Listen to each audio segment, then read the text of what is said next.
I think we'll start. We'll try to be as close on time as possible.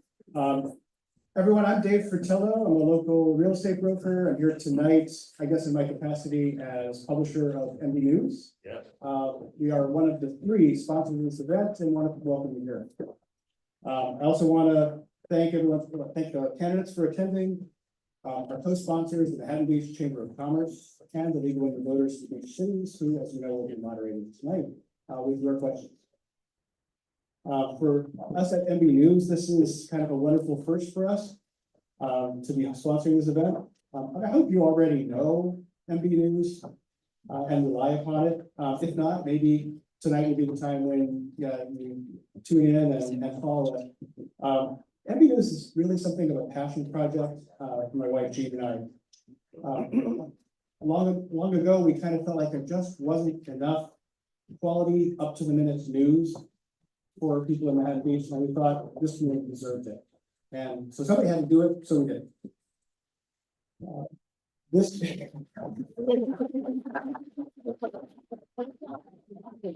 As of this fall, we are actually now celebrating 10 years online. Wow. Wow.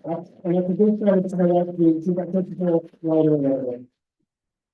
Well, everyone here came tonight to hear the candidates, so I just want to thank you once again for coming, for being part of this. I know all of us are here because we care so much about the community. Let's see what we can hear from the candidates tonight. Thank you.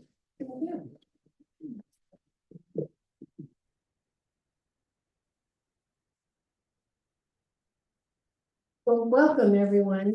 There are way more people here than I thought would be coming. I'm Diane Wallace and I'm with the League of Women Voters. Hi everyone, I'm Samina Sapadia and I'm also with the League of Women Voters. And we're your moderators tonight. And what you're seeing right here is I've been doing this for years for the League and I'm pulling a Biden. I'm transitioning to a new moderator. I think I've done it long enough. So the League is a political but nonpartisan organization. And we exist to encourage people to register to vote and to vote. And we also support activities to inform people so they can mark their ballots in an informed way. And our forums are one of the ways that we do that. We've been very active recently registering high school students. And that's really fun to see what their choices are when they register. And when we register people, we register them for all parties or no party preference because we're nonpartisan and we want people to vote. And sometimes you don't agree with how they vote, but we support everyone voting. And our organization was founded the year that women got the right to vote. So for all of you women here, one lady over 100 years ago put their lives on the line so that we would get the right to vote. And so we honor them all the time. So we're very grateful that all of our candidates are here. For you, I want to check with you because we have a timing for each of the questions. We will be asking each candidate all of the questions. So there are no questions that will just be asked of one person. But I want to make sure because of the lights, can you see the timer? Can you hold up a sign? So, okay, so when you see stop, that means you have to stop talking. Okay.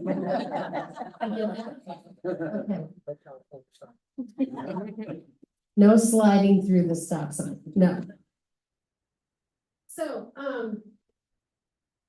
So do any of you have any questions for us before we start? Because all of the questions will be asked by us, but you have submitted your cards. There are a couple of questions someone asked about the school district, but this is city council. So I don't think we'll have time for those, but all of the questions are interesting. I actually live in Manhattan Beach. And I would like to congratulate the candidates on running a very nice and respectful campaign with each other. This is not true other places.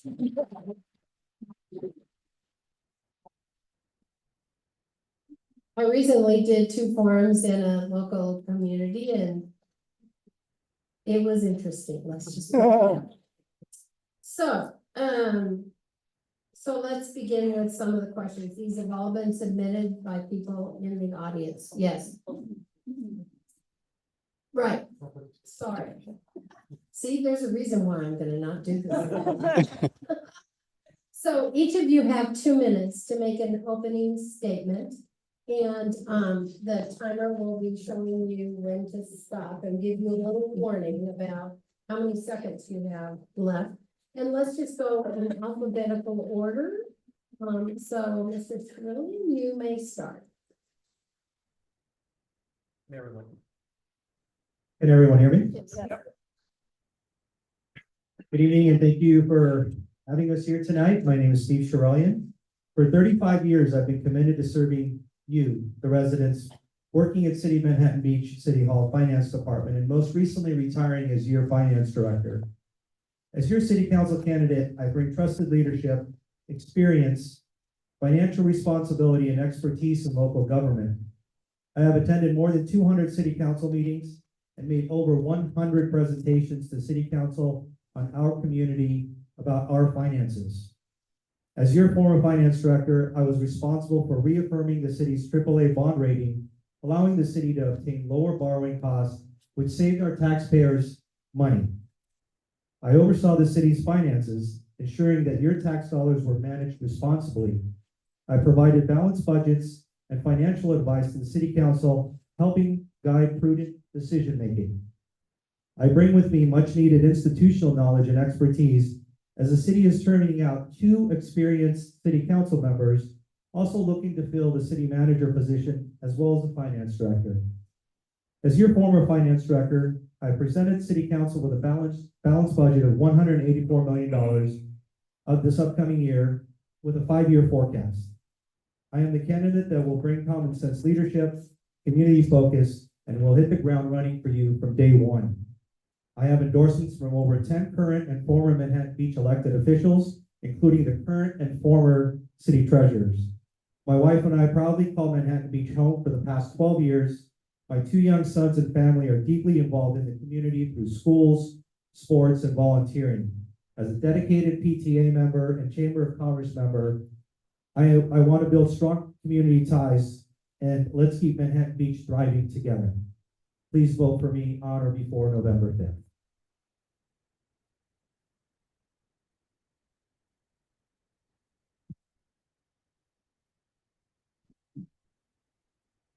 Oh. Don't. You're not making Dan Dodger anymore. Nice try. Good evening. Thanks for coming here this evening. In a perfect world, we would have adequate deterrence and diversion plans for first-time and repeat criminals. In a perfect world, we would have a county district attorney who would honor his oath of office to protect our citizens, our families, and prosecute the criminals. But we learned from George Gascon's harmful and destructive social experiment that without the deterrent of going to jail, we have what we have now. We have unprecedented rampant crime by repeat criminals, continuous threats to your family's safety. We on council took a vow to protect. There's no security for possessions and our quality of life. Repeat criminals receiving a slip of paper and not even a slap on the wrist. You have real threat to the survival of businesses and those who shop there from rampant and continuous theft. Look at CVS, Walgreens, Ralph's, Vons, Trader Joe's, Manhattan Grocers downtown, Pasha's Jewelers, Bevmo, Macy's, and Target, to name just a few. And you have dispirited and frightened residents who, due to countless home break-ins, thefts of their cars, catalytic converters, packages, and mail, are losing hope for the enjoyment of a safe life promised a mere handful of years ago. So this is the election we fight back. This is our line in the sand. It is literally in your hands when you mark your ballot this election. With your vote, you send a message loud and clear to those who would cause you and your loved ones harm. Vote for Nathan Hoffman for County District Attorney. Vote yes on Proposition 36, the Increased Drug and Theft Penalties Initiative, which repeals Prop 47. Vote for homegrown Steve Napolitano for Superior Court Judge, office number 39. And please vote for me to return to council to continue making Manhattan Beach safer for you and your loved ones. This on. There we go. Hi, everyone. I'm Karen Komatinsky, and my husband Chris and I have been residents here in Manhattan Beach for 23 years. We raised our 2 children here, who went through MBUSD schools, and now we have a multi-generational home with my 84-year-old mother living with us. Although there are 6 candidates running, I'm the one candidate with a proven track record of fiscal responsibility in both the public and the private sectors, along with over 10 years of public board management experience. I served as an elected official for Manhattan Beach Unified School District and led the district through periods of both economic volatility and growth. I helped influence local property taxes by ensuring successful completion of bond campaigns Double B, Double E, and C, which were all delivered on time and on budget. My district leadership days have provided me with a deep understanding of federal, state, and local financing structures and the fiduciary responsibilities that go along with being the public board officer. I've also always been a proponent of locally funded formulas that and the importance of spending your tax dollars wisely. Professionally, I have over 25 years of experience as an HR executive, and with over 80% of our city's budget dedicated to people, I'm the only candidate with the experience in strategic planning, employment law, and HR governance. These will be necessary tools as we are getting ready to hire a new city manager and a new director of finance, which will bring about great strategic and cultural changes within our office staff. For the last 18 months, I've also served as Parks and Rec Commissioner for the city of Manhattan Beach. And over the last 18 months, I've taken on a number of key projects that while establishing and forging relationships with staff and stakeholder groups. For me, this campaign is all about getting to know you, the residents, and finding out what are the important things to you. What are your concerns? I'm not a politician. I'm truly a public servant. And this is why I'm interested and I'm ready for this role. I thank you all for being here tonight. I thank you for the invitation and I look forward to the questions. Thank you.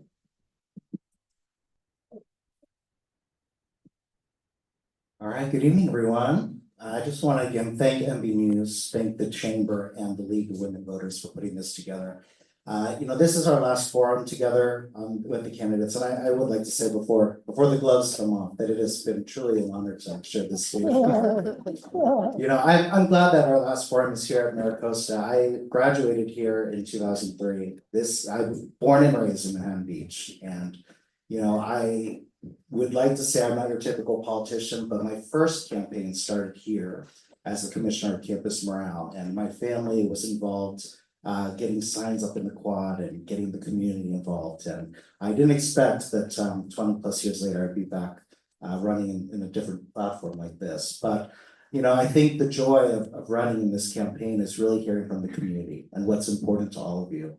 And loud and clear, public safety has to be a priority for us. Fiscal responsibility has to be a priority for us. We've heard a lot about city compensations, we've heard about pension liabilities. And we're going to get into a lot of issues tonight, and I hope we can dive deeper into some of this because it's important.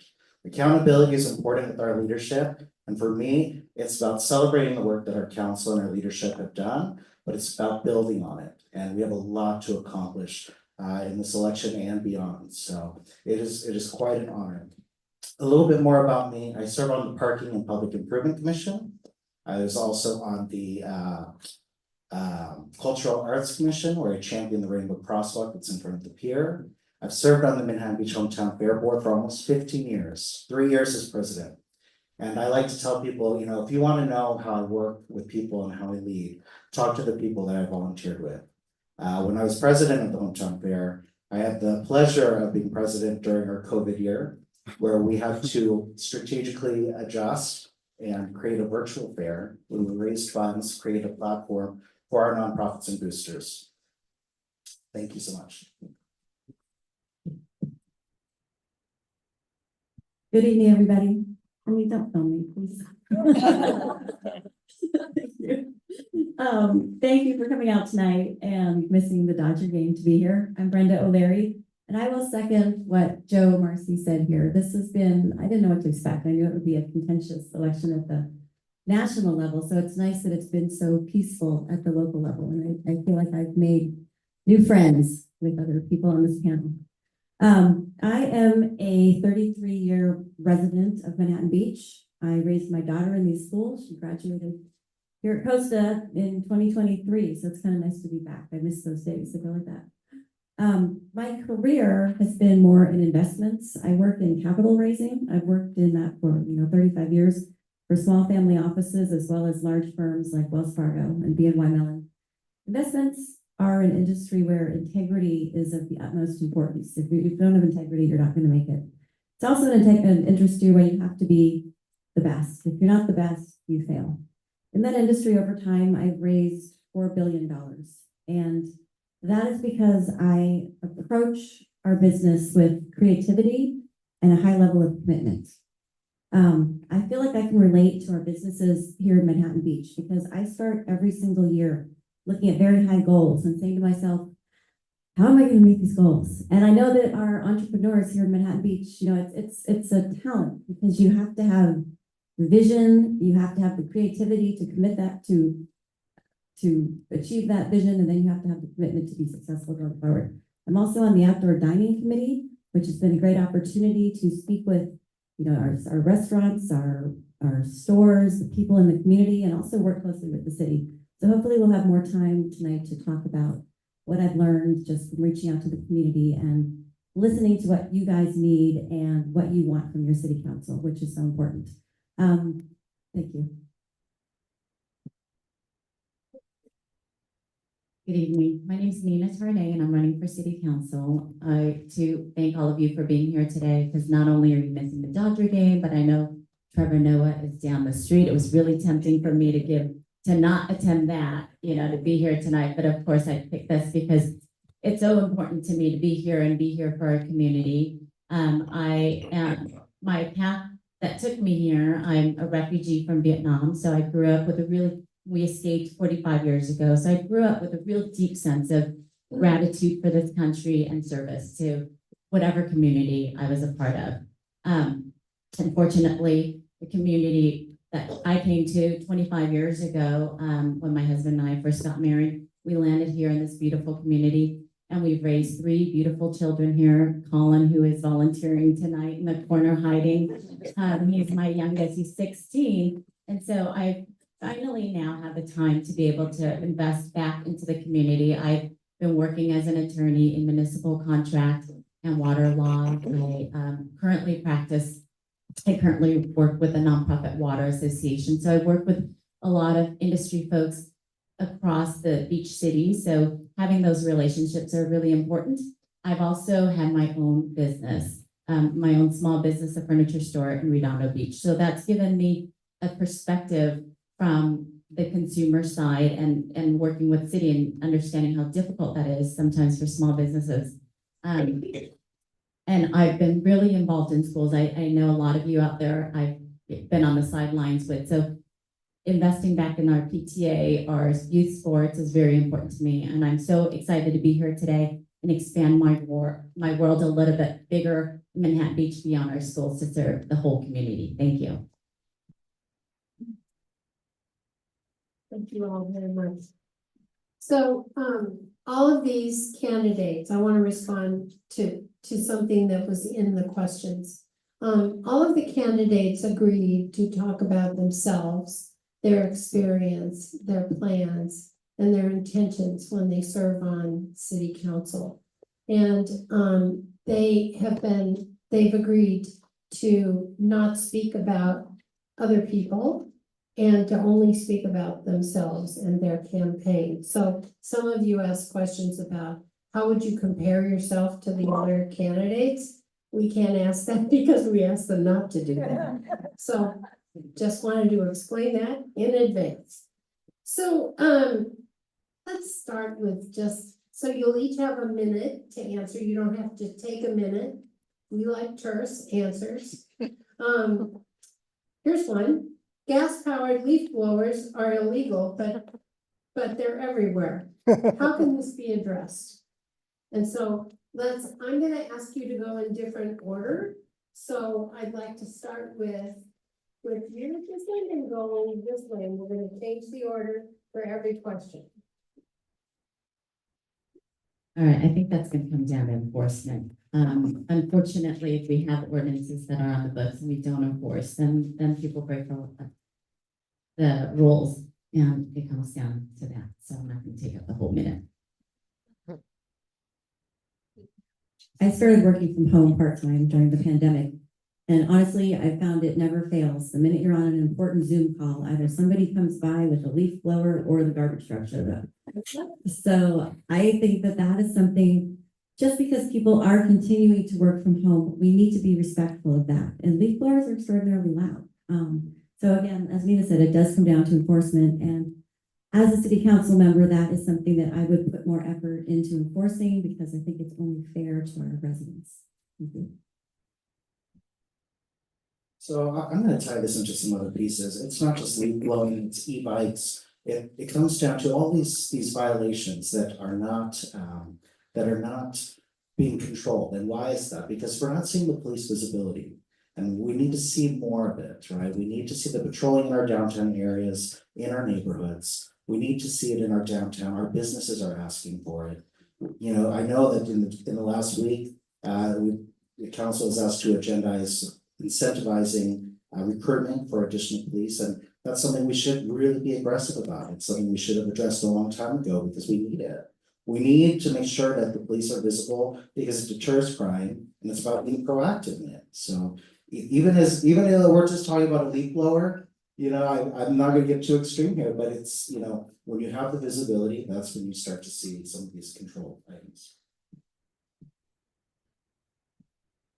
I agree with the fact that it is about enforcement. We have a long list of ordinances in this city, and I do think that there is more time that needs to be put on to enforce it. With that being said, I do think that it is also incumbent upon we as residents to feel very comfortable and have access to be able to pick up the phone and report these kinds of things. So being able to find out where those telephone numbers are on the city website is really important. We have to make our city website a little bit more accessible for residents to use, to be able to make those kinds of phone calls. And the third part is, I do agree in the fact that I'd like to see an increase of bike patrol officers. Those are the individuals who are able to get across town quickly and write citations from everything from dogs on the beach to leaf blowers and to everything else under the sun. So those are my 3 things on that. I'd like to address the problem, because I have actually started to work on this. It's unfair to these workers. We all have these workers come to do our lawn because we don't want to do it, and they work very, very hard. They're feeding families. They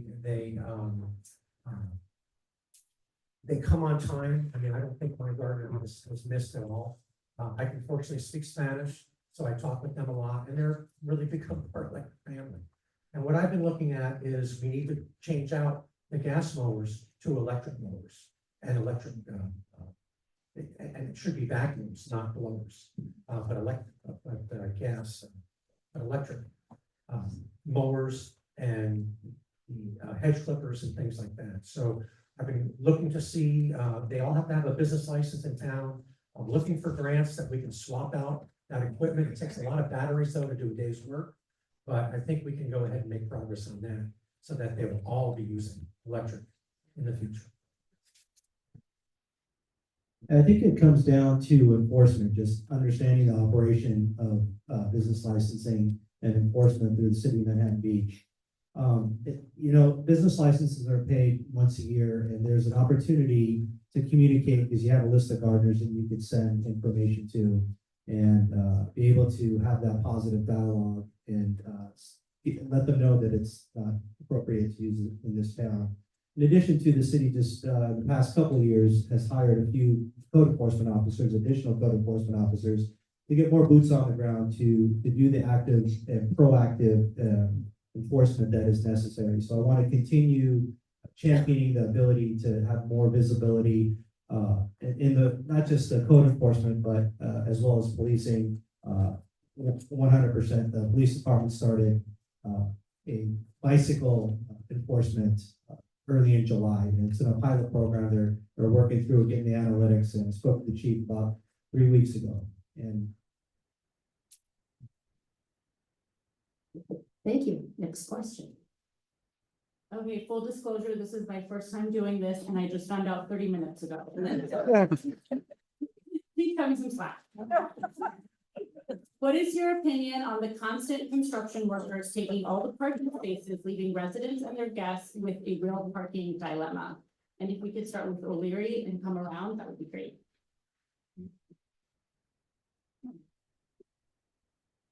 I think that it's problematic, but I'm not sure what the solution is, to be honest. We obviously have a very dense community, and what we're seeing right now is a lot of construction and development going on in our community. We're seeing little beach cottages bulldozed and really giant houses being built. There's a company called TriWest that has come into Manhattan Beach, and they're developers. So developers will build every single square inch of land that they can, because then they can sell that property for the most money. Whereas a private development, like, myself, might have more of a setback, more of a yard or something like that. So these big developers are everywhere. And it's hard to find places where they can keep their trucks and their equipment. I mean, it's not like you can shuttle back and forth from a parking lot. So I think there is a certain element of they do have the right to be there. I think that we are trying to keep the large trucks, and I know we deal with this on the outdoor dining committee because it carries across food delivery trucks and other trucks, and we're trying to have certain hours where the really big trucks can come in. Well, I serve on the Parking and Public Improvement Commission, and parking has always been an issue for us, and it's made worse because of what's happened with the structure in Lot 3 downtown. So, we want to address parking as a whole. Look at the situation we had down there. We knew there were deficiencies 2 years ago. We weren't aggressive in addressing it and setting up a contingency plan. So we did a wait and see approach, which was costly for us, ran a shuttle service that was not sustainable and it didn't meet the needs of our residents on East Manhattan. But we had to work quickly to figure out what our alternatives were. And what did we do? We found aggressively some solutions for parking, most on Valley Drive, which you can see. And I think our work needs to continue there. We need to continue to see where there are opportunities to expand parking, where it's not a hazard and it's safe for the community. So parking has been an issue, and I would hope that we're going to expedite the rebuild of that lot as soon as possible, because it's hurting 84% of our businesses downtown, and it needs to be addressed quickly. I actually just got asked this question today about construction in town, and I think that I'd like to see if we could do a better job when permits are actually pulled and construction sites are actually developed. We could do a better communication coming from the city office to not only the residents or the business who is actually doing the construction, but those that area around those. When I served on the school district, I was a part of the overall facilities master plan.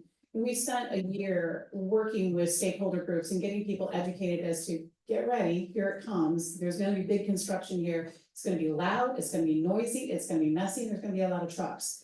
I think you have to have a full communication strategy.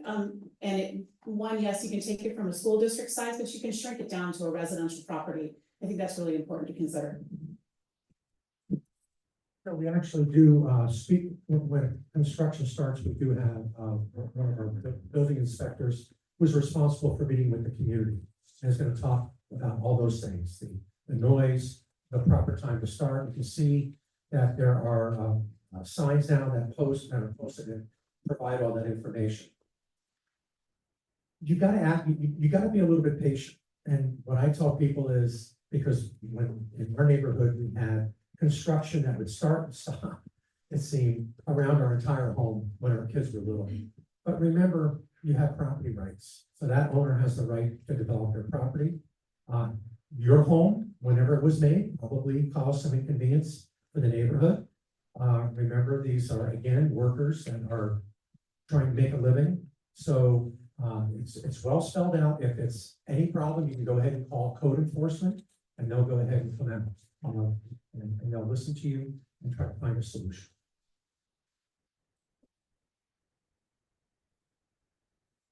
Before, construction project starts, there's a meeting with, an RCO. An RCO is a residential construction officer, and he works in our code department.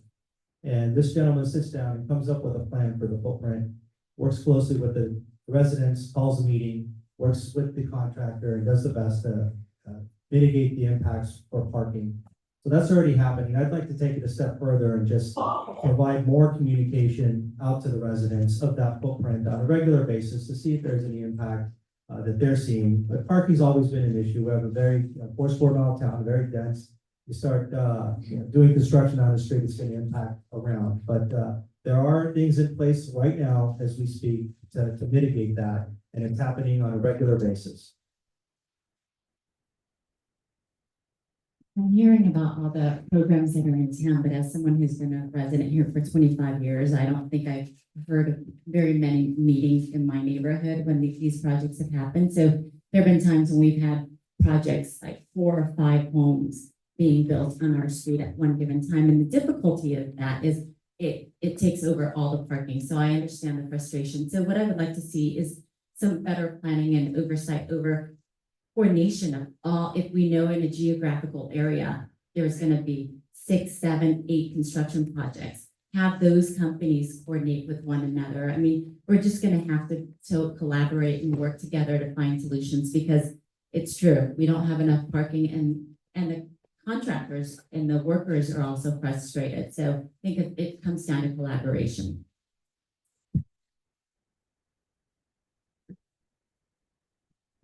Well, this is an interesting question. You can raise your hand.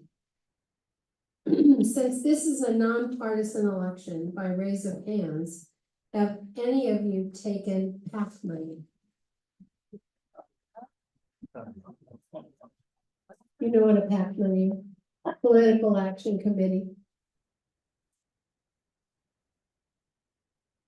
No, just any PAC money.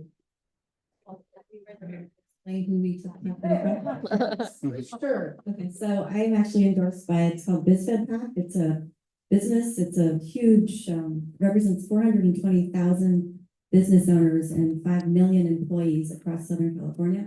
And it's a PAC that's designed to further business interests and help the economy in Southern California. And I went through a very intensive interview across a lot of people, and they did endorse me with recently. Thank you. Yes. So I also, BizFed spoke with me. I shared my ideas about what they do, and I told them up front, I said, I take no PAC money and I take no endorsements. They sent me money, and they said they endorsed me. I had them withdraw both, and I sent back the check. Thank you. So this is a question, I'm gonna edit it a little bit. Let's start with Joe, Marcy, and go this way and then back away. Please share your experience, if any, dealing with balancing budgets or encumbering funds for a project for a government agency or a business. Sure. So my career, I'm an executive in tourism for Central Coast California, where, I'll tell you, small businesses and just making sure that these small communities are thriving is very important. I've overseen budgets not only for sales departments, but also in these nonprofit organizations that I've worked with. So I've worked with budgets that are well in the millions and less than that. In these nonprofits, as president, I've overseen budgets as well. And this is a great question. I'm glad you're asking the question, because experience is important and we need to be fiscally responsible. And we got to look at a lot of things in this coming year. Even the feasibility studies that we're approving, 240,000 for bed pool, 400,000 that we're spending for outdoor dining, and we're looking at the solutions and what's come of them. So we have to be fiscally responsible, and I think that experience is important to make sure that continues.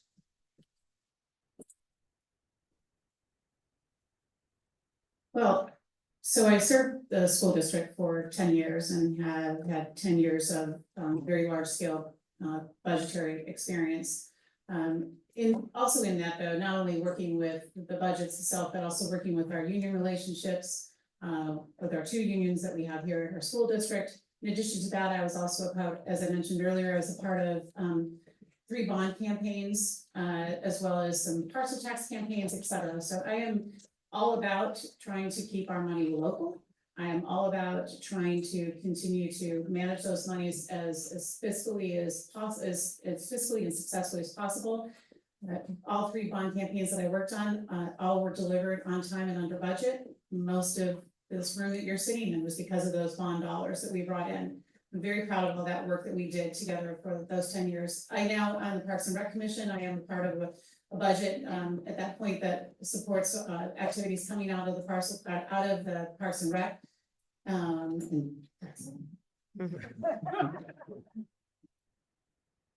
Well, I have 4 years of it doing with the city, and before that, I was a manager in a large corporation of a division, and always that is where budgets are very important. I was just making a list real quickly of the projects I've been involved with, voted on, studied. In addition to these projects, we have these budget study sessions at city council all the time, every year. I wish I could see an audience like this in that meeting, but we don't, okay?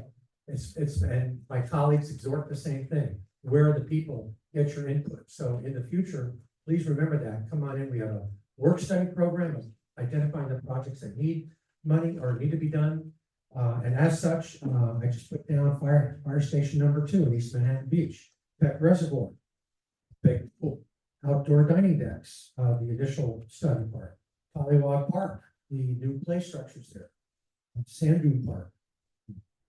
And but anyway, the list goes on. The budget for City of Manhattan Beach is 436 pages. It takes about 6 months to stand up. As the former finance director, we start this in January, and we kick it off with a community budget study session that we invite the community to come and tell us what they need, because it's really a budget. I review the staff reports that go to council for their, fiscal integrity, fiscal impact to your tax dollars. And I've been doing that for the last 6 years prior to me retiring. We do have balanced budgets. We stand up a 5-year forecast. In addition to that, we win awards for our budgets for having the things that we have in this town that continue providing for the city operations. And most importantly, it is about your tax dollars. You are the voice. You need to be able to come and tell us what you would like in that budget, and the city's prepared to listen to it. It's hard coming after the finance director when you're talking about budget. I feel like his friend asked that question.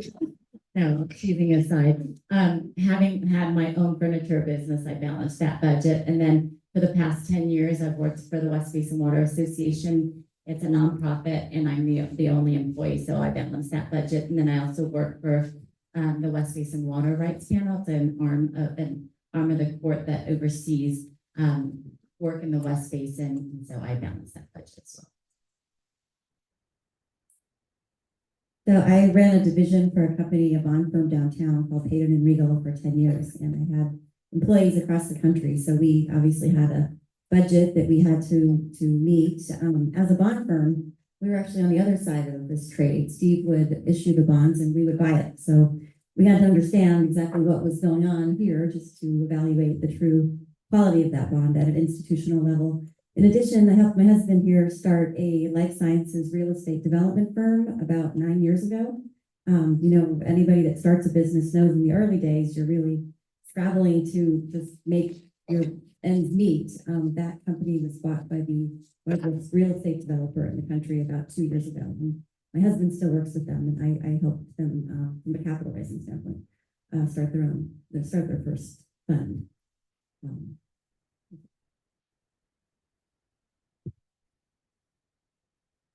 Climate challenges continue. Do you have any thoughts about restarting the environmental task force or starting an environmental commission? And if you'd like to start and then come all the way down at the very end. Sure. Hi. So I've been endorsed by the Los Angeles League of Conservation Voters. It's an important endorsement because it really showcases my commitment to climate change. It is, and I've also been endorsed by all 4 founders of Great to Green locally. And so I do think that if we're a part of the solution, we should have a commission. We should start local, and so I am committed to doing that. So through the course of my candidacy, I've tried to meet with meaningful leaders. One of the leaders that I met with was our local representative from Chevron to talk about the refinery and its impact on the environment. I did some research on my own. Chevron has 5 different refineries. One of them is more like their home office in Richmond, California. They're doing a lot of work with the community from an environmental standpoint. They've actually donated $100 million to the community to give them environmental grants, jobs in green energy, scholarships. So what I said to our Chevron rep, whose name happens to be Jeff, I said, Jeff, how can we work together to do more for the environment here in Manhattan Beach? Now, full disclosure, Chevron does a lot for our community.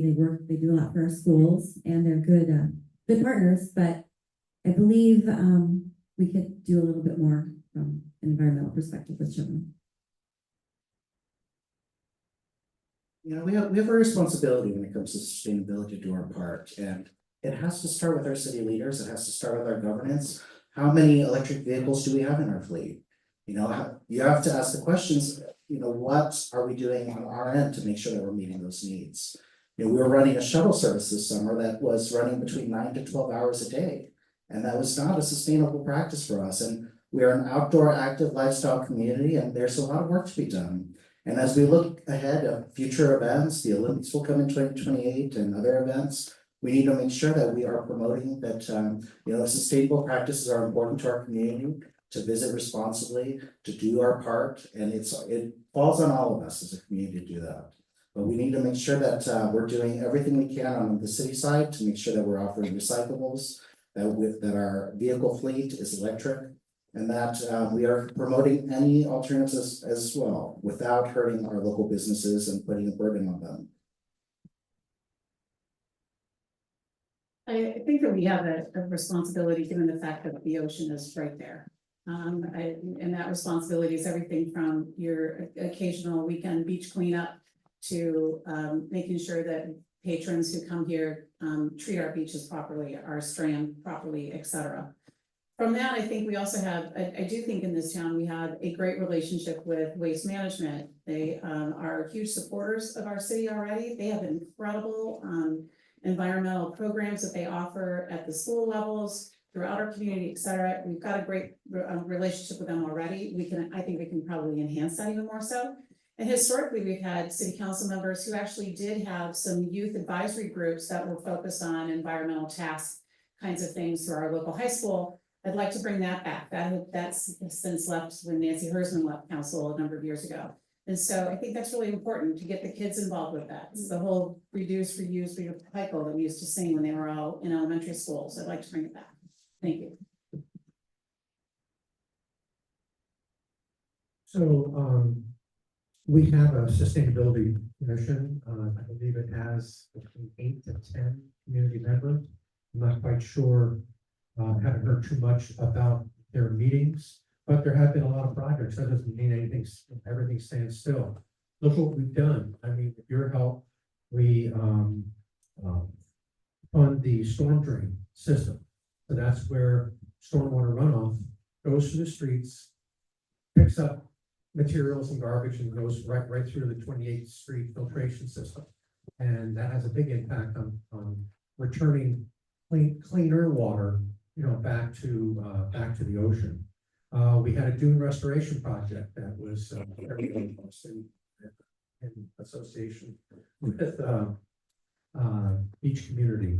I'm just water filtration at Tech Reservoir, so we can recycle water. The purple pipes that you see are recycled water. There's a lot going on with it in town. Yeah, we currently have a environmental program division within our community development department. They do a really good job please take a look on the website of the city's website, at all the programs that they have and award-winning programs. I'm 100% for continuing the committee. And I would even want a little bit more transparency and have, communication between the committee and city council. Let us know what you're, let this council know what you're doing and how you're doing it. And being a former finance director, I was over purchasing, and that's the procurement for vehicles. And we started a program about 5 years ago. 8 out of the 10 vehicles that we purchase currently with the city is clean air vehicles. So that program's already in fact there, and I want to make sure that it continues. Another thing is we work closely with AQMD, making sure that we do have clean air vehicles, and if there are any grants available to us to get those, that helps us put charging stations that doesn't impact your tax dollars, and that's through a grant through AQMD. Thank you. Thank you. Now I get to ask this question. And it's definitely because I'm over 60. In the next 10 years, Manhattan Beach will have 10,000 people older than 60. I'm not sure how they know that. But what will you do to support them as they age in place? So let's start, let's begin on this side and go that way. Well, I'll be one of those people. I would just make sure that we work closely with the older adult programs and through Parks and Recreations. They're the subject matter expert, and find out from them through surveys and information as to what their needs are, and making sure those things are budgeted so they're able to utilize programs that we have in the city. But what programs do they want? It's not the wants, it's not the needs, it's the wants. So we really need to hear from them. And make sure we have enough infrastructure. We have enough, the crosswalks are safe. We have ADA access as well. Just making sure that we have enough infrastructure in place and keeping an eye on that through the budget. So being in that class of residents, I have been partaking of our programs. We have a really robust older adults program. There are certainly activities, but the phrase that I want to key in on is age in place, because my wife and I just remodeled our 1946 beach bungalow for aging in place, widening the doorways, roll and shower, hand grips and everything in the shower.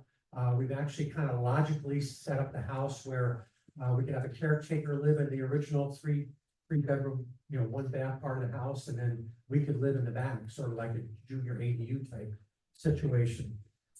There's a lot of planning. You can go to our planning department and get some advice, about putting in an ADU.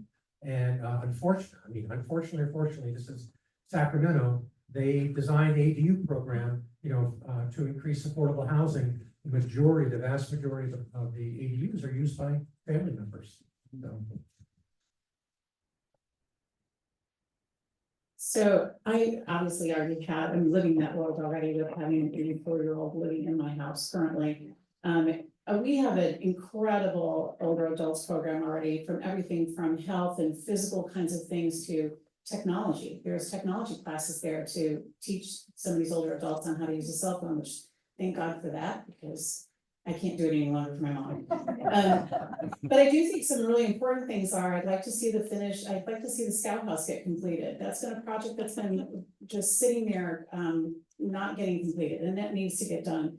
I also think we need to think about updating some of expanding upon some of our crosswalks. We've got a lot of speeding that goes on downtown, and for older adults trying to get across Valley or get into Jocelyn, I think it's a little bit dangerous at times. So I'd like to see a little bit more there.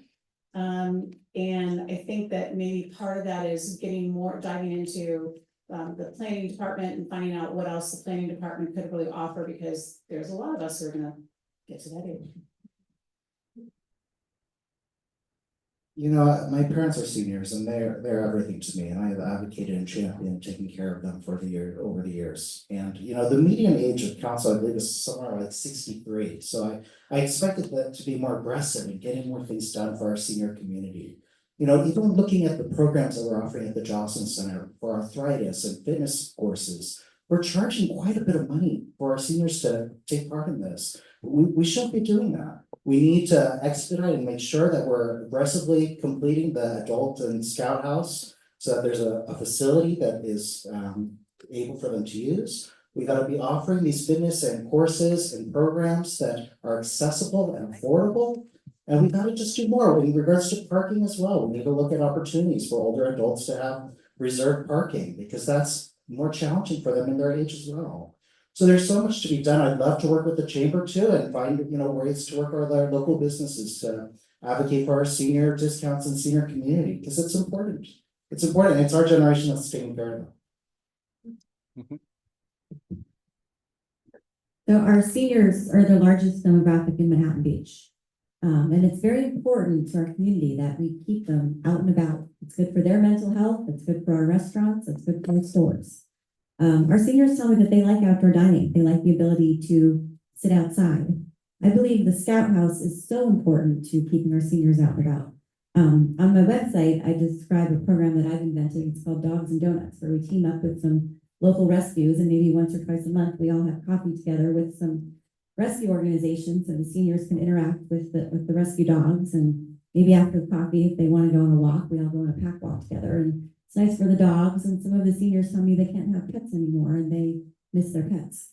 Another thing that I've been getting involved with, I've gotten to know more about Beach City's health district, and they have a wonderful Blue Zones committee, which is all about healthy aging. And I've been very impressed with that.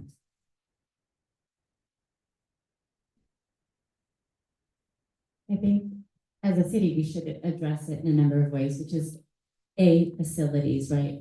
The Scout House, we could upgrade Jocelyn Center in Manhattan Heights, create more spaces that are mixed spaces, not just for seniors, but to bring in youth and have more collaborative blended programming. Because I think we shouldn't isolate our elderly population. We should integrate and create spaces where there's more collaboration and involvement between the community.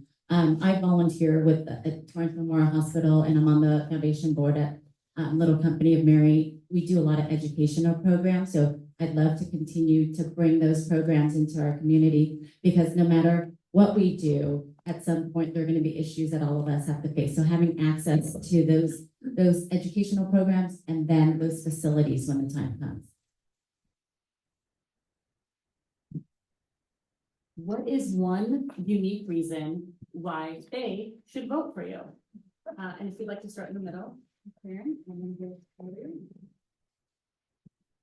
Only one? I have already served as a public officer before. I have had, as I mentioned already twice before, I've served the school district for 10 years. I think it's a really important part to know, because I understand large scale budgets. I understand large scale project planning. I understand timelines and how to execute and deliver when it's necessary. I also understand the necessary partnership between the city and the school district. There's 10 elected officials in this town, one for the school district and one for the city. And those 10 officials have to work together, because they're the ones that actually really run these major budgets that we have in town, for all those reasons. So that's why you should elect me. Oh. Sorry. I'm the only candidate here that's born and raised in Manhattan Beach. This is my hometown. I really feel that when you love where you live, you do everything you can to protect it. And I've spent my adult life trying to maintain and keep our traditions alive, everything from the hometown fair to the pumpkin races to the fireworks. These are things that we did as children that we're carrying on to the next generation. And that's also why I'm just so invested in public safety and fiscal responsibility, because whenever you hear any excuses of what's been done, why it hasn't been done, or whatever it is, I've always pushed that we have to be aggressive on our timelines and get things done quickly, because we're Manhattan Beach and we should have a level of expectation. And cities like Irvine in Southern California have that reputation of being some of the safest areas, and we should be too. And it doesn't just mean the police department. It takes all of us to make that happen. So I think we need to be aggressive, and we got to do our part to make it happen. The one thing that has helped me throughout my life is creativity. I've always been creative, and I believe in a situation like this, we have to look at the city and we have to say, what worked in the past may not be what works today, and that may not be what works tomorrow. It's very easy to say, because we've done it this way in the past, we must always do it this way. But we are facing a new normal. We have challenges that come from technology, from people coming from outside our community. And we have to look at our community and say, how can we face these challenges and how can we do things differently? I don't believe we should just rebuild a parking garage in the middle of our community. I believe there are better solutions. I'm excited about self-driving cars, and I really want to work this into the conversation at some point, but there are cars out there now called Waymo, and we'll talk later about them because we have 15 seconds, but I really think that they could contribute to our community similar to the downtowner, but more of them and a cheaper service. They're already being used from Santa Monica to Marina Del Rey to downtown. I think one word that would describe me is enthusiastic. No matter what I do, I am enthusiastic about it. Whatever I champion, and it's going to be our city, I'm going to do it enthusiastically because all the challenges that we have, I think a lot of us are on the same page. It's how we're going to attack those issues, and I'll enthusiastically, passionately do it. That was 2 words, so sorry. But so that's what I think would distinguish me is my ability to reach out to people, get people involved, and get excited to participate.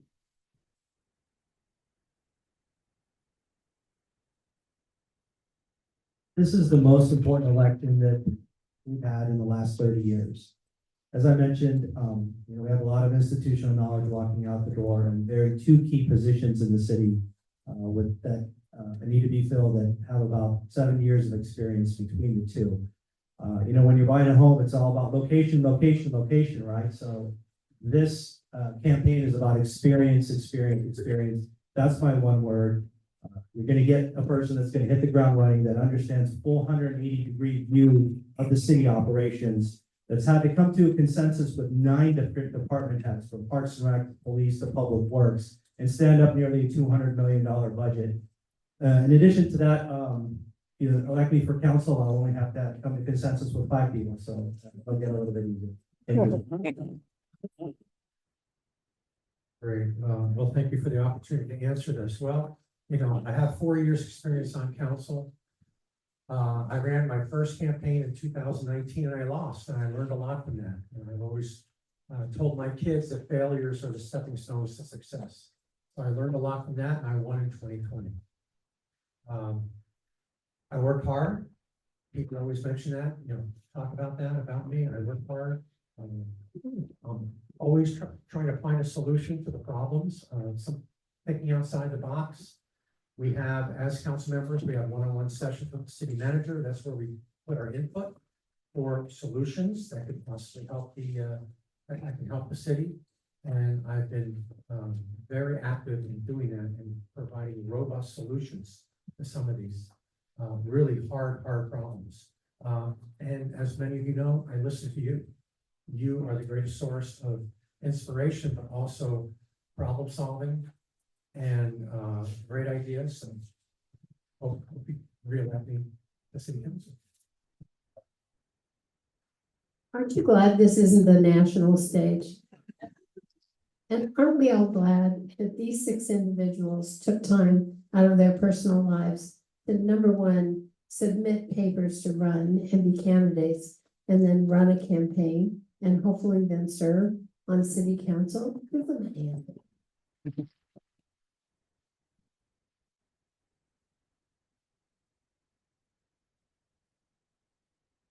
So now I get to ask another question. Are we good that we haven't told you what the Dodgers score is?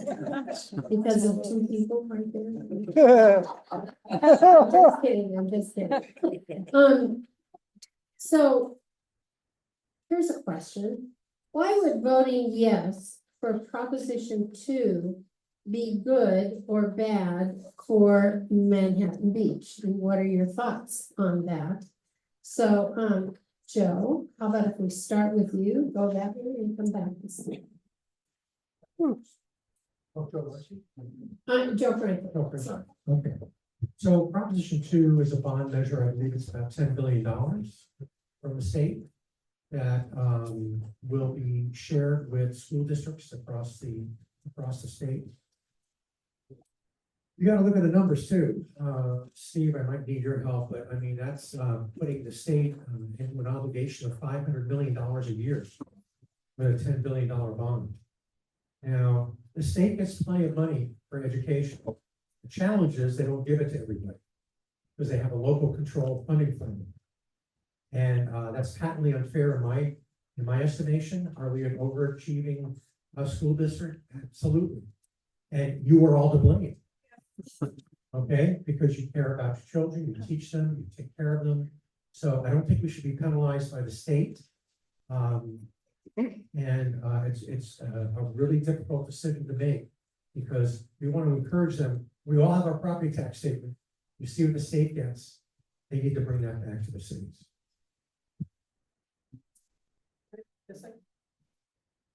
I'm actually in support of Prop 2. The reason behind that is because it actually will put us in a position here in Manhattan Beach that there are matching funds available to support the fund, the proposition or measure RLS, which is also on the your ballot in the fall. They have to go hand in hand in order to get that matching fund dollars. You need to pass RLS here in this community in order to get those Prop 2 dollars. It's a huge amount of money that could come from those state bond dollars. The most important thing to know about this is we've already done this before in this district. We did this before when I sat on the school board for other previous bond campaigns where we've actually received matching funds from the state.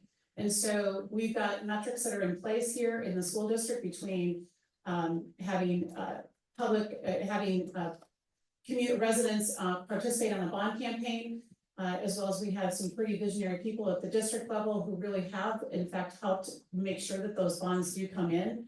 So it is really important to support both of those. Thank you. You know, I'm a product of our public schools here in Manhattan Beach, and you know, there are so many infrastructure projects that still need to be done. And we talk a lot on this campaign trail about RLS, about MMB, doing what we can to support our local initiatives here.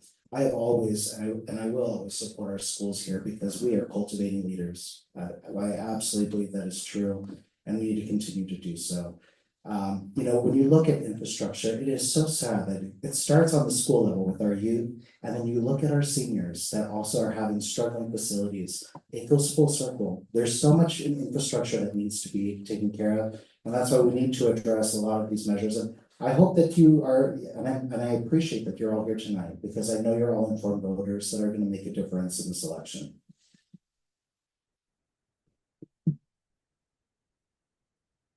The thing about managing bonds at the state level or the local level is there's a lot of bonds out there and some mature and roll off and others are issued. It's kind of like when your car lease matures and ends and you get a new car lease, it doesn't raise your car payment. That's what's going on at the state level. They carry about 80 billion in general obligation bonds.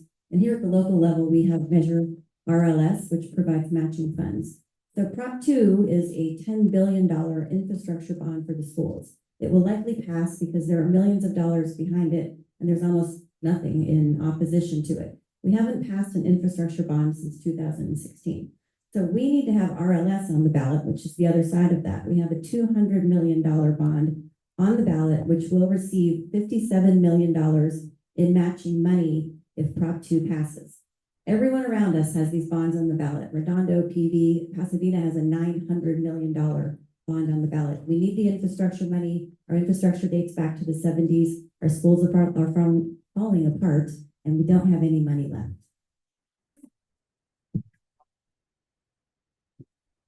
So as a product of LAUSD, I went through school through the LAUSD system. Those schools are way worse off than our school. And our schools, it's too bad that we didn't have an opportunity to tour our campus because you can see the state of some of the classrooms. We need infrastructure upgrades. So I do support Proposition 2. And as stated before, I also support RLS because to not try to capture that 58 million that we could have in matching funds would be foolish because it's going to go to another district and then we would lose out twice because we wouldn't get the money to upgrade what we need to do within our school district and then we would lose out on the 58 million as well. So I support both RLS and Proposition 2. Thank you. I have, as a parent of 2 young children under 7, I too endorse RLS, much needed upkeep and maintenance for infrastructure for schools for many, many years and to come.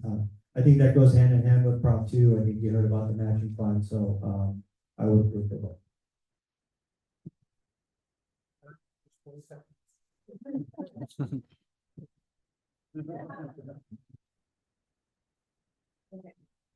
So we are here with the League of Women Voters. Obviously, voting is incredibly important. So what can you tell us about your first experience with voting?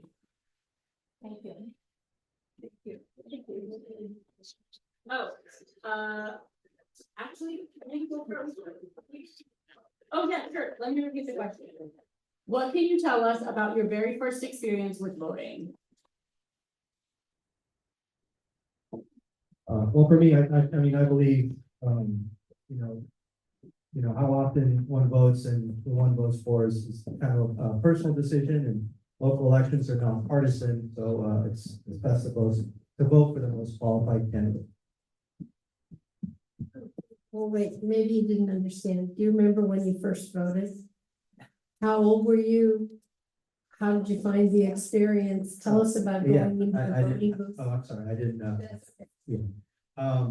For me, I've worked in government all my life, over 35 years, and I've always taken a kind of an unbiased approach. So when I learned this earlier this year that in voting, when I learned earlier this year that I'm going to be retiring, that's when I registered to vote. So I was very excited. Being the ninth child of 10, I saw my older brothers and sisters get their, register to vote and get to vote.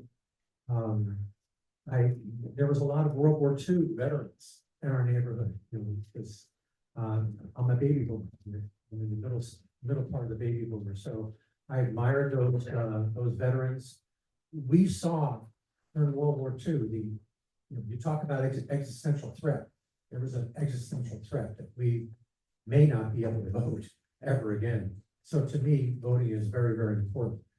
Speaking of voting, I'm just going to take my last seconds. The Daily Breeze put out a election guide here, and they inadvertently lost my submission. So you'll see that it has my photo there, but not any of my answers to their questions. But I've saved you. You should be getting my flyer in the mail. And in the same edition, I have a full page ad.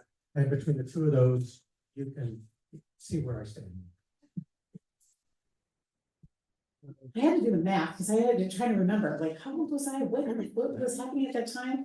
But now I'm recalling, I remember my dad taking me to the polls to kind of walk me through like exactly what needs to happen, how this is. And then I remember walking out with the sticker. And I have become a sticker junkie as every year after that of voting. I've probably been able to take my children to the polls now to show them and to walk them through it. And I think both of my kids are, I ran a few years ago for Beach City's Health District, and both of my kids were now it's sort of laughing. I've become a trivia question in our family as to how many times is mom been on a ballot. And so it's a little funny in our house, but it's kind of a joyful thing to be able to share that, because it is a huge responsibility that we have as citizens. So make sure that you're getting your kids to the polls. Give them the sticker. Joe, since you mentioned that Beach Reporter ad, there is a lot of content that's omitted from there, including mine and Brenda's. So, that is not like you did not submit for an article like that. So I was surprised to see that too. In regards to voting, I was so proud just to cast my ballot in the first election, to go into the polling place, to put the stamp there, to get my sticker, and to wear it proudly all day. It is something that is a civic duty. It is something that I've been proud to do. And it's something about when you see strong leadership, not only nationally, but locally, that can inspire a community. And I hope our candidates at this platform can do the same, because it makes all the difference. It really does. I'll tell you about my daughter's first experience with me voting. I sat her down at the table and, full disclosure, I voted for Hillary Clinton. And I said to her, you are watching your mother elect the first woman president of the United States. Now, obviously that didn't go as I thought it would. But then somebody sent me the other day, they sent me a photo of a sign for Kamala Harris. And next to that was my sign and Karen's. And I think it's cool that no matter who wins, my sign is there beside a woman who, again, may be the first president of the United States. Now, not to be partisan, but I do think it is important that at some point soon, we have a woman president. Whether it's a Democrat or a Republican, we are long overdue for a woman to be the leader of the free world. And we start hopefully with women on city council. So I'm the only person that has really put my hand up. I swore allegiance to this country when I was naturalized. I turned 18 and that was one of the first things I did. So I take my duties really seriously. I've been teased for wrapping myself in red, white, and blue because I am a geek for it. I voted in probably almost every election. And those of you who know me know that I'm, I dress up to go to the polls. I drag my kids. I make them dress up.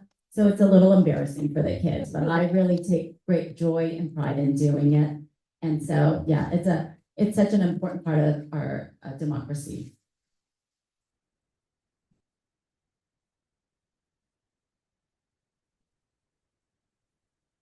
I remember vividly when I first voted.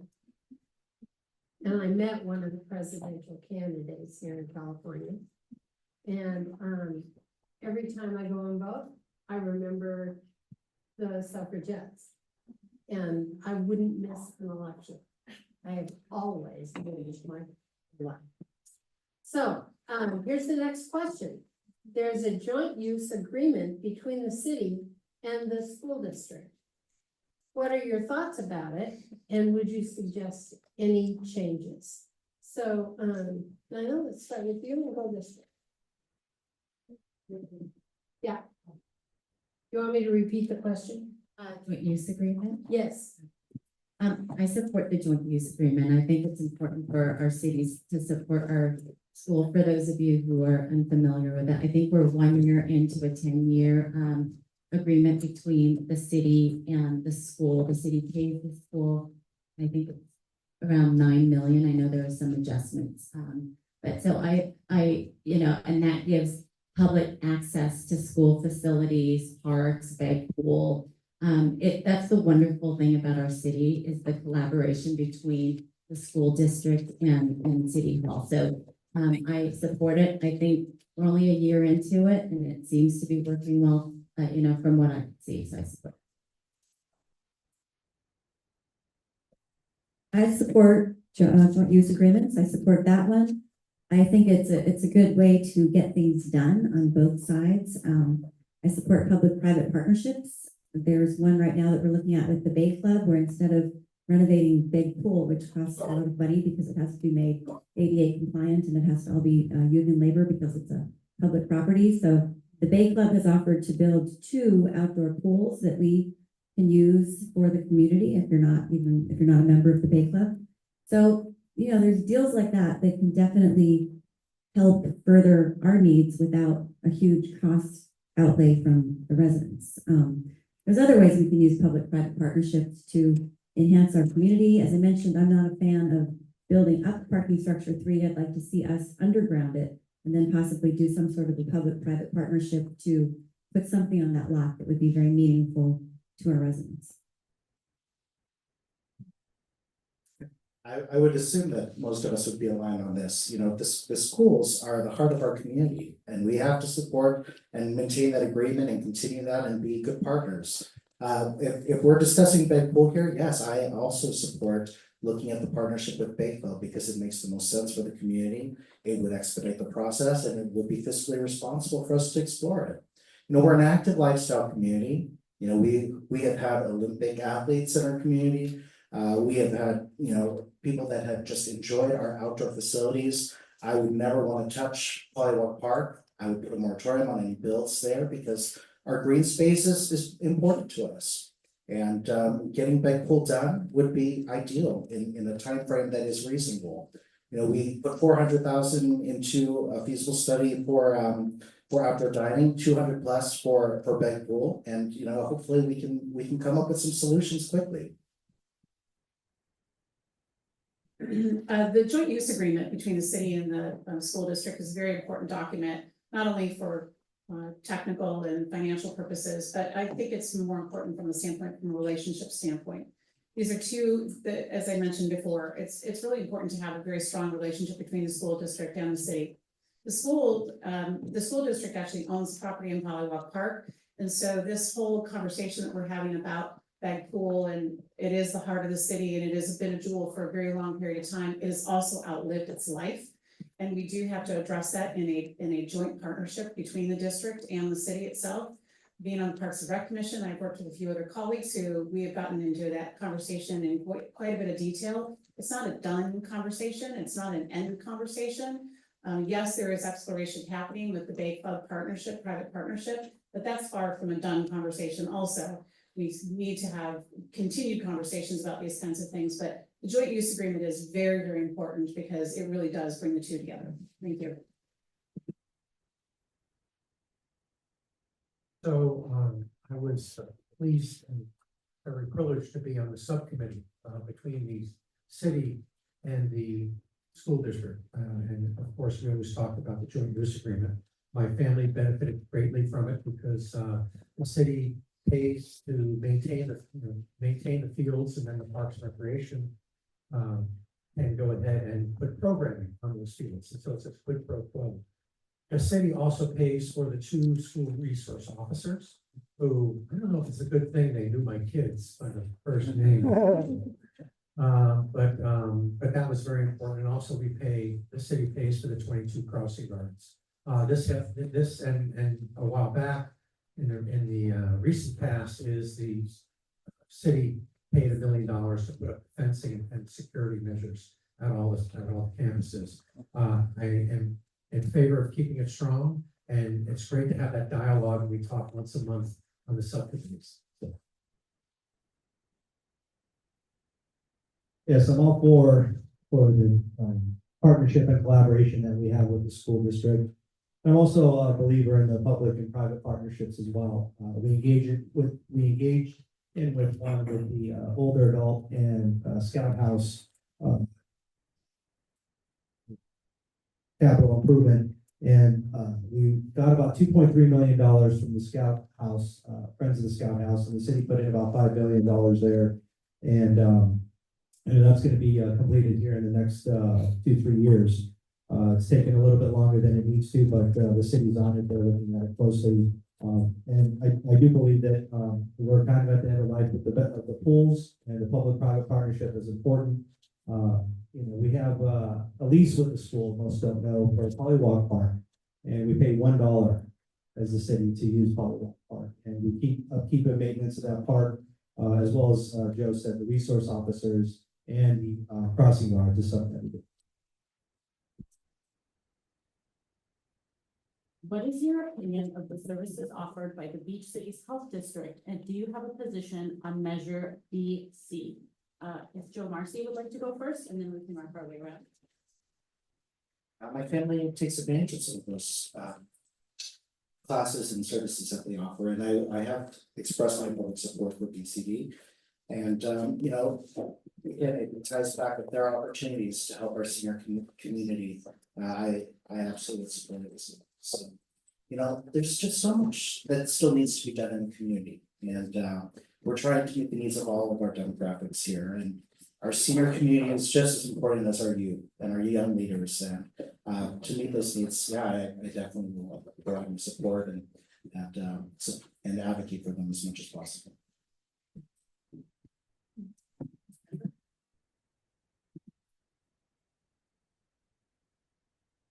So youth mental health is something that is very near and dear to my heart. Our youth are in a mental health crisis, and it's for so many reasons. It's based on social media for the younger ones, and then the older ones they're experiencing a lot of anxiety, depression, schizophrenia, psychosis.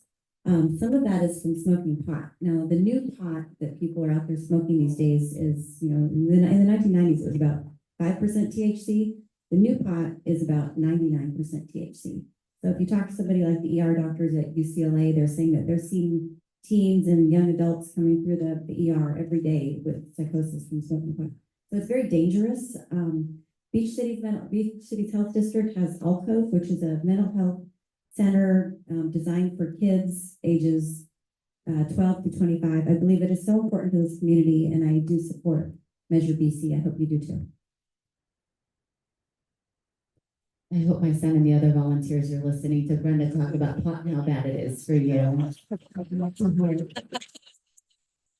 I also want to thank you guys for being here today, because it's a long day, I know, for all of you to still be here, so thank you for that. This one's a difficult one for me because on paper, I do support Alcove, I do support the mental health support, a component of it, and I think it's a great space for students. I'm still on the fence because we have so many bond measures, tax measures that are on the ballot, and because of the location, it's not really accessible for kids. The kids who can drive are I don't know if they would drive themselves. It's over in Redondo, so I would have liked to have them have a component where it's in each of our cities to be able to reach and have a space for the kids to go to. So I'm sorry, I'm still out on it. I too agree, youth mental health is an epidemic. It's, post-COVID and, everything else that's going on. I too am, not fully, engaged in this bond measure. I haven't come to a consensus yet. There's, again, it's a community of beach cities. So, there is, what I heard earlier, that there's distance between Manhattan Beach and this location. So I haven't come to a full consensus on this. But it is a lot of money and it does will impact that neighborhood, although not Manhattan Beach, but I have not come to a consensus.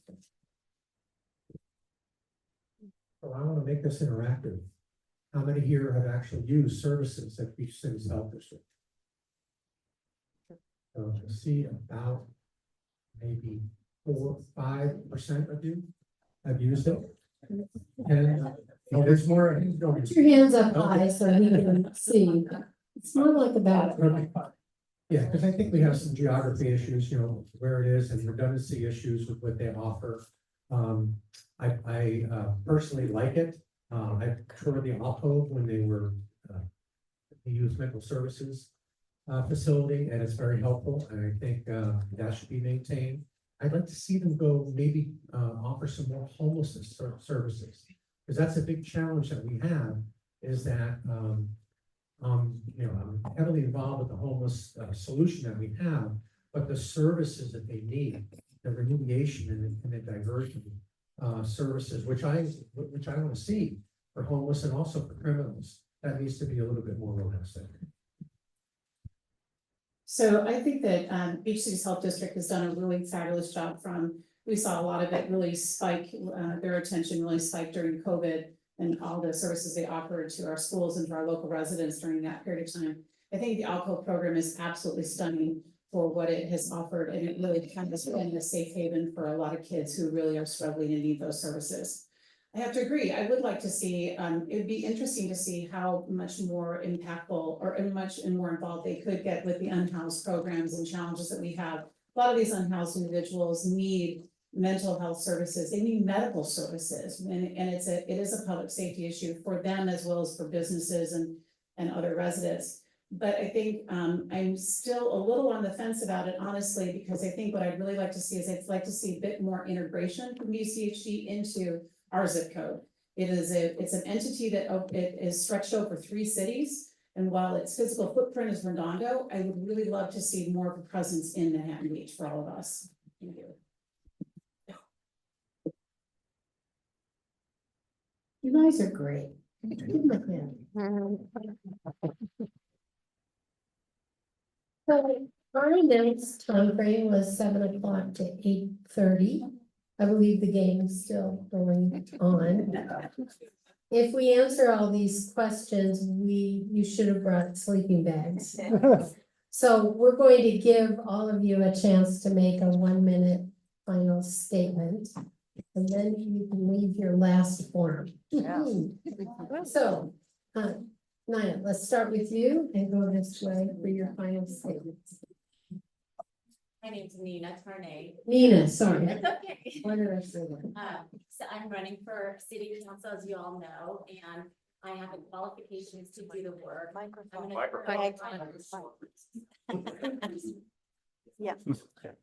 My name is Nina Tarnay, and I'm running for city council. I have the background, I have the professional background to do the work. I'm an attorney. I've worked, I've had my own business. I've worked for the city of El Segundo, so I know experience, I have experience behind the counter as well. And I've raised my kids through this community. I'm passionate to do the work. So I hope that I get one of your 3 votes on, or before November 5th. Nina Tarnay, thank you.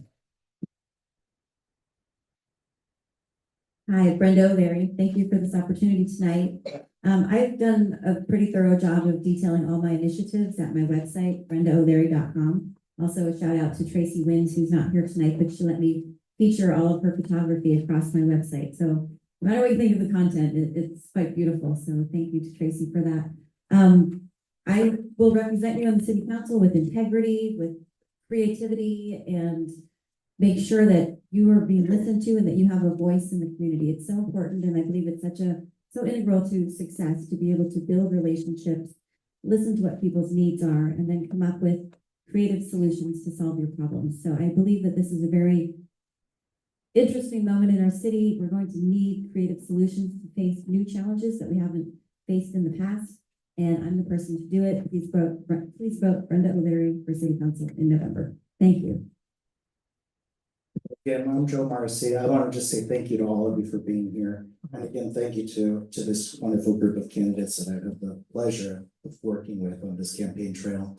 You know, this has been an experience of a lifetime, and honestly, the future is very bright for our community, and it's because of our police, our fire, our staff, and Be Safe. There are nonprofit organizations, our volunteer groups. It takes the community, the entire community to make it happen, but it also takes strong leadership. You know, Steve Napolitano is someone that I was here at Maricosta a few weeks ago. We were both installed into the Hall of Fame, and he took office at the age of 24 years old as a community homegrown leader. And I hope to continue and do the same kind of work and make this community proud. I've used every platform I can to do that for our community, and I'll continue to do that regardless of what happens after November 5th. But I would love your vote. I'd be honored to serve this community in this capacity. And again, thank you again to all of you for being here and to the organizers. So I'm the one with the really long last name, kind of hard to forget. But to close, why do I want to do this? I love this community and I love this kind of work. I've proven myself as an accomplished community leader, a strong advocate, and a devoted public servant in the roles that from which I've served within the community. I'm humbled and honored to actually have received a large number of supporters from former and current elected officials and hundreds of community leaders and residents who all know and trust in my leadership and experience as they've witnessed how I lead and how I govern. From bonds, buildings, and budgets, I'm the candidate with the HR background, the history, experience, and drive and passion to getting things done. I'll be able to start the work on day 1 and humbly ask for your vote on November 5th. And thank you for being here. All right, I stand between you and a Dodger game, so. Manhattan Beach is fortunate to have excellent police, fire, and paramedics. Public safety is my top priority. As your council member and mayor, I've provided consistent, proven support for strong prosecution of state misdemeanors, strong, fully funded police and fire departments, strong, proactive e-bike education and enforcement, strong fiscal responsibility, strong homeless solutions and enforcement, strong local zoning control, strong schools, city partnership. I have the unprecedented endorsement of 15 current council members and former mayors. I ran for council 4 years ago when enormous challenges faced our city. I promise to continue bringing common sense, independent leadership, and solutions that puts Manhattan Beach residents, small businesses, and schools first. My name is Joe Franklin. Website is votejoefranklin.com. Thank you so much.